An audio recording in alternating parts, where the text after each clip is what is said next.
Sir,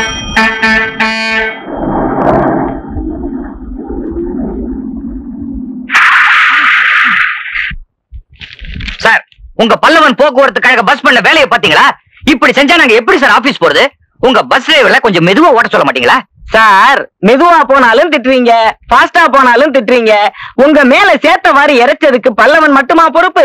ரோட்ல பள்ளத்தை நோண்டிட்டு அத சரியா மூடாம போனா தண்ணி தேங்கித்தானே சார் நிக்கும். நீங்க பள்ளம் நோண்ட டிபார்ட்மெண்ட் போய் கேட்டு பாருங்க. பள்ளம் நோண்டது யாரு? எந்த டிபார்ட்மெண்ட்? 4-5 டிபார்ட்மெண்ட் நோண்டுறதுக்கு சான்ஸ் இருக்கு. நீங்க எதுக்கும் மின்சார வாரியத்துல இருந்து ஆரம்பிங்க. மன்னிக்கணும் சார், நீங்க குறிப்பிட்ட அந்த இடத்துல பிரேக் டவுனே இல்ல, மின்சார வாரியம் பல்ல நோண்டவே இல்ல. நீங்க எதுக்கும் குடிநீர் வடிகால் வாரியத்தை கேட்டு பாருங்களே. தம்பி, ஏற்கனவே புலநேரியில தண்ணியே இல்ல. நாங்களே திருவான்மையூர்ல இருந்து 2 நாளைக்கு ஒரு தடவை லாரியில அங்கங்க தண்ணி சப்ளை பண்ணிட்டு இருக்கோம். அண்டர் கிரவுண்ட்ல நாங்க போட்ட பைப் லைன்ல தண்ணி போயே 2 மாசத்துக்கு மேல ஆச்சுன்னு நாங்களே கவலைப்பட்டு இருக்கோம். அப்புறம் நாங்க எதுக்கு தோண்டணும்? நாங்க தோண்டவே இல்லையே. நீ எதுக்கும் PWD ஆபீஸ்ல போய் கேட்டு பாருங்க தம்பி. பள்ளத்தை தோண்டது யாருன்னு எனக்கு தெரியாது சார். சம்பந்தப்பட்ட கிளார்க்கு பிரசவ லீவ்ல போயிருக்காங்க. நீங்க எதுக்கு அடுத்த வாரம் வாங்க. பிரசவ லீவ்ல போனா அந்த சீட்டுக்கு வேற யாரையும் போட மாட்டீங்களா? சார், போஸ்டிங் போடணும் சார். ஆனா போடவரு கேஷ் லீவ்ல போயிட்டாரு. என்னங்கடா அராஜகமா இருக்கு? உங்க சூப்பரண்ட் எங்க? அவர்கிட்ட நான் ஒரு கம்ப்ளைண்ட் எழுதி தரணும். சூப்பரண்ட் சிக் லீவ்ல போயிருக்காரு சார். நீங்க மட்டும் எதுக்கு ஆபீஸ் வந்தீங்க? லீவ் போட வந்த மாட்டிக்கிட்டேன்.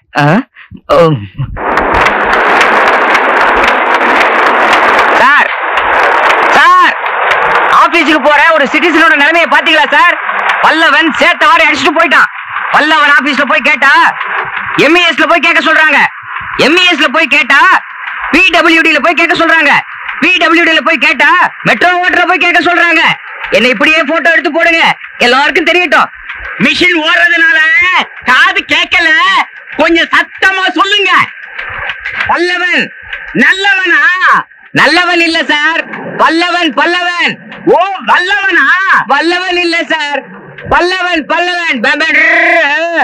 ஓ, பல்லவனா? மேல ஃபர்ஸ்ட் ஃப்ளோர்ல இருக்காரு, போய் பாருங்க. அட போங்கப்பா.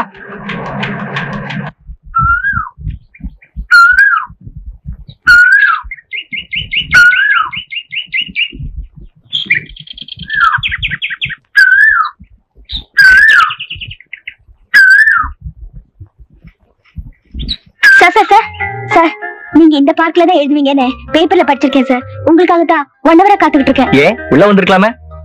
நீங்க எழுதிட்டு இருந்தீங்களே சார், உங்க புது கவிதைகள் எந்த புத்தகத்துல வந்தாலும் நான் வாங்கி படிச்சிருவேன் சார். Thank you. என் பேர் Urvashi sir. Business magnate Sundaresa முதலியார்னு கேள்விப்பட்டிருக்கீங்களா? சுந்தரேச முதலியார் கேள்விப்பட்டிருக்கேன். அவருக்கு என்ன? நான் அவரோட ஒன்லி டாட்டர் சார். தினமும் காலையில உங்க புது கவிதை முகத்துல முழிக்காம நான் எந்த வேலையும் தொடங்கவே மாட்டேன் சார். Really? Yeah. எப்படி அது? தினமும் காலையில எழுந்த உடனே கண்ணாடியை பாப்பேன். கண்ணாடியில எழுதி வச்சிருக்கேனே, உதட்டின் சுற்றளவே உலகத்தின் பரப்பளவு. உங்க புது கவிதைதான். How nice of you. By the way, sir, எனக்கு ஒரு சின்ன ஆசை சார். சொல்லுங்க. நீங்க எனக்காக மட்டும் ஸ்பெஷலா ஒரு புது கவிதை சொல்லணும் சார். புது கவிதைய விடுகதை ரூபத்துல கேட்டா பரவாயில்லையா? ஓகே சார், கேளுங்க சார். ஊரார் பார்த்த கோலம், ஆனால் உடையவன் பார்க்காத கோலம். அது என்ன? கேள்வியே புரிஞ்சுக்கிட்டீங்களா? ஒரு பெண்ண இந்த உலகமே அந்த கோலத்துல பார்த்திருக்கோம். ஆனா சகல உரிமைகளும் இருக்கிற கணவன் மட்டும் அந்த கோலத்துல பார்த்திருக்க மாட்டான். அது என்ன கோலம்? சோ, ஊரார் பார்த்த கோலம், உடையவன் பார்க்காத கோலம். இதே பார்க்கலாம் தினம் நான் எழுதுவேன். உங்களுக்கு எப்ப பதில் கிடைச்சாலும் என்ன வந்து நீங்க பார்க்கலாம். பட்டுமா?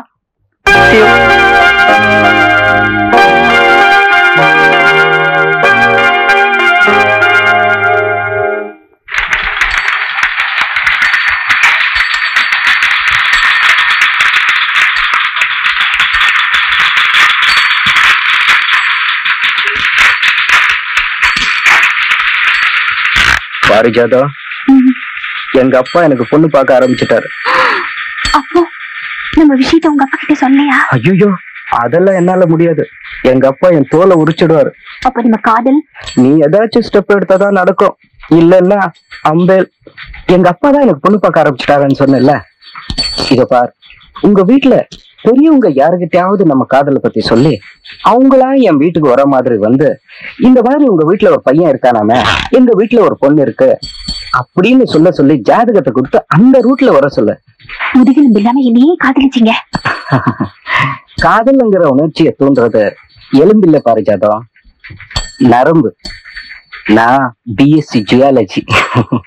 பேத்தாலஜி.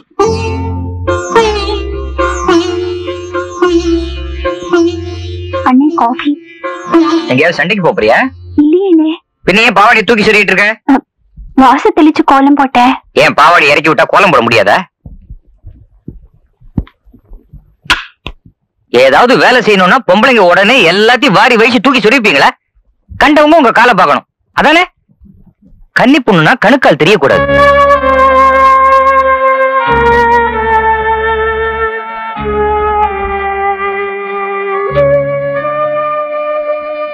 உனக்கு எத்தனை தடவை சொல்லிருக்கேன் இந்த மாதிரி ரெட்டை பின்னல் போட்டுக்காத, கொண்டைதான் போட்டுக்கணும்னு. இந்த வயசுல எப்படி நீ கொண்டையெல்லாம் போட்டுக்கிறது? இந்த வயசுலதான் கொண்டை போட்டுக்கணும், கண்ணாடி மாட்டிக்கணும், எலுமிச்சம்பழ சைஸுக்கு பெருசா பொட்டு வச்சுக்கணும். வயசு பசங்க பார்த்தா அப்படியே வாந்தி வரணும். உன்னை இன்னொருத்தங்க கையில புடிச்சு கொடுத்ததுக்கு அப்புறம் என்ன வேணா செஞ்சுக்க. பாப் வெட்டிக்க, லிப்ஸ்டிக் போட்டுக்க, ஸ்கர்ட் மாட்டிக்க, பவுடர் டப்பா அப்படியே தலையில கவுத்துக்க. எவன் வேண்டான்றான்? ரோடா ஏரியாவா வயசு பசங்க வாயில சிகரெட்டும் கையில சீப்புமா அலையறத பார்த்தா வயிற்றுல புளிய கரைக்குது. அவங்களுக்குன்னு ஒரு புரியாத பாஷை. மச்சி என்ன கண்ணு, ஐட்டம் கேசு, மச்சுக்கன்னு ஜகா வாங்குது, டாவு காட்டுது. பொண்ணு ஒல்லியா இருந்தா குச்சி ஐசு, குண்டா இருந்தா கோன் ஐசு. சே இந்த நாடு உருப்படாது.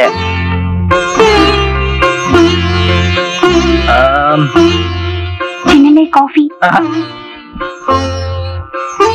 அண்ணே உங்ககிட்ட ஒரு முக்கியமான விஷயம் பேசணும்.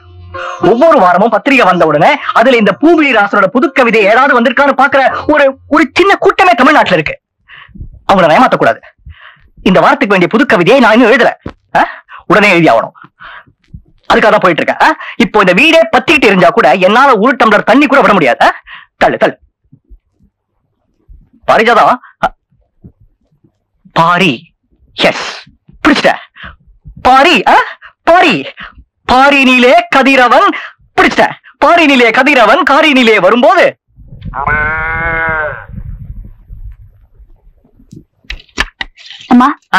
அம்மா சின்ன காஃபி குடிக்கல, இது கொண்டு போய் அப்பா கிட்ட குடுத்துட்டு வரேன். ஐயோ, இது நான் கலந்த காப்பிடி. உங்க அப்பா தான் என் கையால பச்சை தண்ணி கூட குடிக்க மாட்டாரு. 12 வருஷமா இந்த நரக வேதனையை தான் அனுபவிக்கிறேன். வழக்கம் போல நீயே உங்க அப்பாவுக்கு தனியா காப்பி கலந்து கொண்டு போய் கொடு. நைஸா இதே கொண்டு போய் குடுத்துட்டு வரேன். வேண்டாண்டி, அப்புறம் இந்த வீட்டுல பெரிய பூகம்பமே வெடிக்கும். பாக்கலாமே.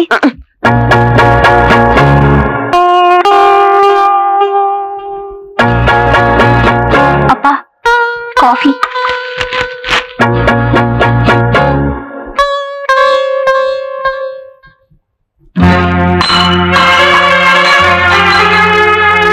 யார் கலந்த காப்பி நுரையோட இருக்கும், யார் கலந்த காப்பி தண்ணி மாதிரி இருக்கும் எனக்கு தெரியாதா? உன்னால முடியும்னா நீ எனக்கு காப்பி கலந்து கொடு, இல்லன்னா காப்பியே வேணாம். 12 வருஷத்துக்கு முன்னாடி அருந்து போன உறவு ஒட்ட வைக்க பாக்குறியா? தலைமொழிதான் முடிகிறதுதான். தாலி கட்டுற பாவத்துக்காக ஒரே வீட்டுல இருக்க. இஷ்டம் சொல்லுங்க, இப்ப வீட்டு விட்டு வெளியே போயிடுறேன். என்ன மன்னிச்சிருங்கப்பா. இந்த அம்மா கூட பேசாம சன்னியாசி மாதிரி இருக்கீங்க. எனக்கு வெக்கம், மானம், ரோஷம், சூடு, சொரணை இதெல்லாம் இருக்கு. அம்மாவும் ஏதாவது கேட்டா இதேதான் சொல்றாங்க, நீங்களும் இதேதான் சொல்றீங்க. ஆனா ஒரு வித்தியாசம், நீங்க கோவமா சொல்றீங்க, அம்மா அழுதுகிட்டே சொல்றாங்க. உங்களுக்குள்ள என்னதான்ப்பா சண்டை? இப்ப நான் இந்த வீட்டுல இருக்கணுமா வேண்டாமா? சாரிப்பா, இனிமே இத பத்தி கேட்கல.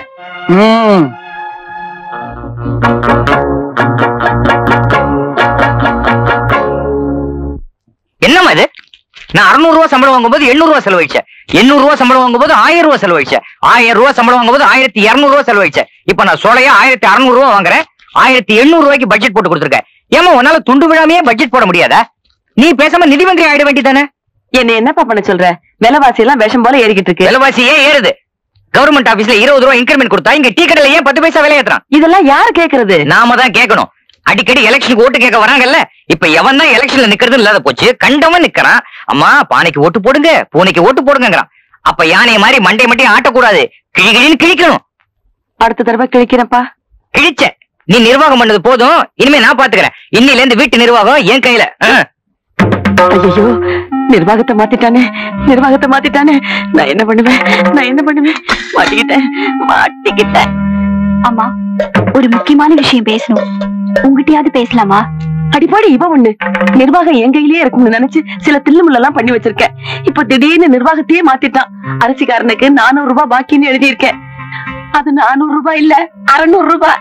இதே மாதிரி பால்காரன் மளிகை சாமா எல்லாத்துலயும் சிக்கல் இருக்கு. அவங்க கிட்ட எல்லாம் இவன் நேர்ல பேசிட்டான்னா நல்லா மாட்டிக்குவேன்.